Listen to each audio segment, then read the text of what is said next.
আপনি আমাদের জাইমা রহমানের সঙ্গে বিতর্কে আসেন। এক জায়গায় বক্তব্যে বলেছেন যে নির্বাচনী বিতর্কের জন্য তারেক রহমানকে আপনি আহ্বান জানিয়েছেন।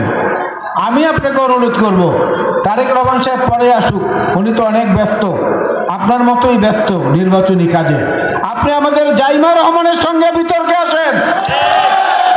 যদি সেইখানে জিততে পারেন তাহলে বুঝবো যে হ্যাঁ আপনার ভবিষ্যৎ ভালো, এবং আপনি সেখানে যাকে যাকে আজকে মন্ত্রী করার ওয়াদা করছেন সেইটা হয়তো পালন করতে পারবেন।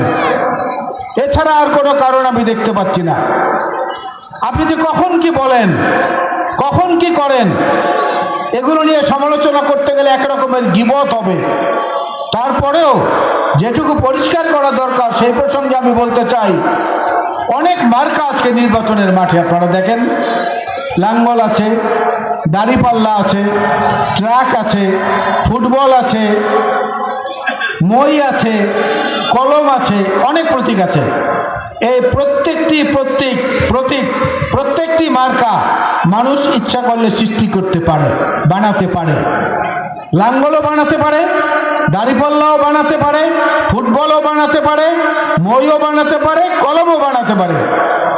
কিন্তু সারা পৃথিবীর সমস্ত মানুষের শক্তি মিলে, সমস্ত বিজ্ঞান মিলে এই জমিনে এক ফোঁটা ধানের মধ্যে একটা চাল তৈরি করার ক্ষমতা আল্লাহ ছাড়া আর কারো নয়।